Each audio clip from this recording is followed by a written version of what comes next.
రాళ్ళేశారమ్మా.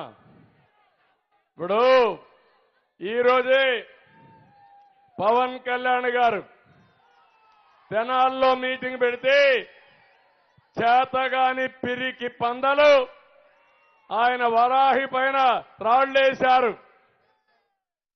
ఇప్పుడు నేను అడుగుతున్నా మిమ్మల్ని అందరినీ, ఇది తప్పని గట్టిగా చప్పట్లు కొట్టి నిరసన తెలియజేయండి.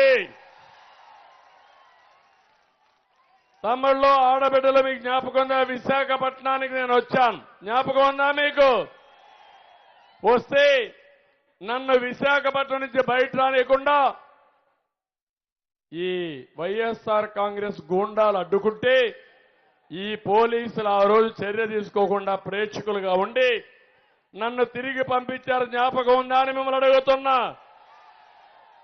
నేను అమరావతిలో నేను రైతులకు సంఘీభావంగా నేను వెళితే నా మీద వైఎస్ఆర్ కాంగ్రెస్ రౌడీలు చెప్పులు, రాళ్లు, అదే మరి కర్రలతో దాడి చేశారు. ఆ రోజు డీజీపీ సమాధానం చెప్పాడు. ఏమన్నాడంటే, ఈరోజు వ్యతిరేకత ఉంది చంద్రబాబు నాయుడు అంటే, ప్రజాస్వామ్యంలో ప్రొటెస్ట్ చేయొచ్చు, రాళ్లతో దాడి చేయొచ్చు, కాబట్టి నేను సమర్థిస్తున్నాను సిగ్గు లేకుండా డీజీపీ చెప్పాడు. జ్ఞాపకం ఉందా నేను అడుగుతున్నా.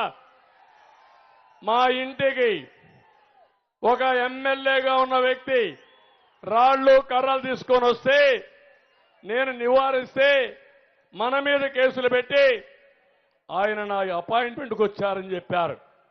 ఇవన్నీ నేను ఎక్కడ పోయినా నా మీద రాళ్లు వేశారు, అవునా కాదా అని అడుగుతున్నా మిమ్మల్ని.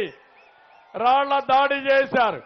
నేను ఒకే మాట చెప్పాను, క్లేమోర్ మైన్సే నా పైన వేస్తే లెక్క పెట్టుకొని నేను మీ రాళ్లకు భయపడతానా అని చెప్పాను.